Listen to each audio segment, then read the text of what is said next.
try to explain this, and Gia, you interrupt me, correct me. I don't feel like talking today. Okay. In a symmetrical weapon, I want you to take one step closer. There we go.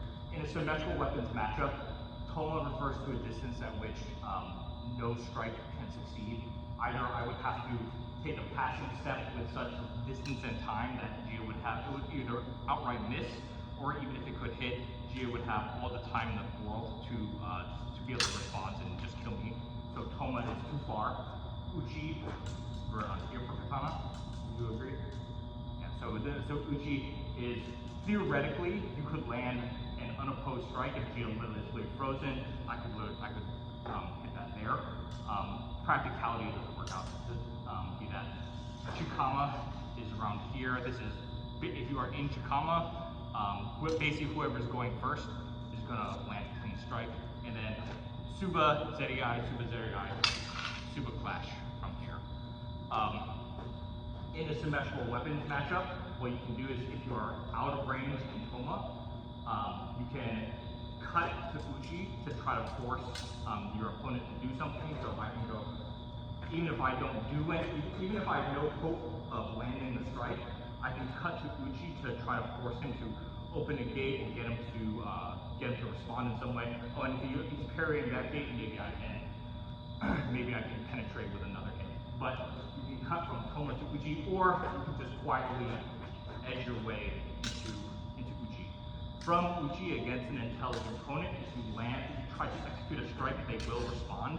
So your goal in Uchi is to exert control in some way. You can either, if I can, and now I see that Gia is not responding here, so I can just go for men. But if Gia holds center strong, oh, I feel this, go around for Kote. So this from Uchi, just this sliding step forward while you try to feel out center. This is a control testing mechanism. He's strong here, go to Kote. He's not strong, I can just go there or just straight men. With the, why don't you take my longsword?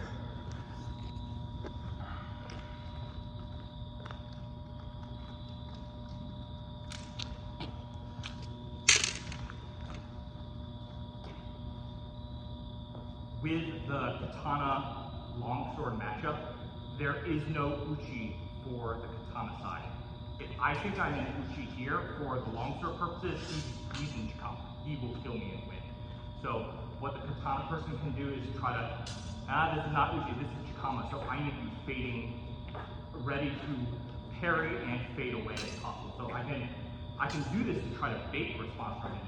I'm like, Gia, thrust me, okay, now I can use that. That is a secondary secondary kind of control mechanism. You don't have to like impose direct control on your opponent. You can also bait in an attack. But for katana versus longsword, for my purposes, there's only Toma. Neither of us can attack, or if I can get into Chikama, now whoever's going to go first is gonna win. So if someone's in, so what you can do to hone your distance measuring skills is just have your opponent hold out, shoot on a long point, see where that is, and be like, okay, this is Toma for me and close to Chikama for the longsword. So I need so even if Gia goes into Vongpog and I go into Hasso, you as a practitioner need to memorize what this range banding looks like. And of course, this range banding will vary versus the person, the length of their limbs, the length of their blade, and the particular weapon matchup. But as I move forward, Gia's going to move back and forth, and we'll try to reserve that. I find that my most consistent problem is I will be in Toma, and I will try to land a cut from here. My mentality is I'm trying to exert something onto Gia, but I'm here, and then Gia will just parry and riposte me very cleanly like that. So what you can do is, if you're going to cut from Toma, only cut to Uchi, see what's going to happen, and then from here, you can try to exert control and use your feet, use your blade work to either threaten the opponent or bait the opponent into attacking in a predictable way. So it's like, okay, Gia is gonna Gia's in bomb tog. Classic says like, okay, Gia, are you gonna stab me? You're gonna absorb me? You're gonna absorb me? Okay, now I've closed from Toma directly into Chikama, and now I can Hayashi around.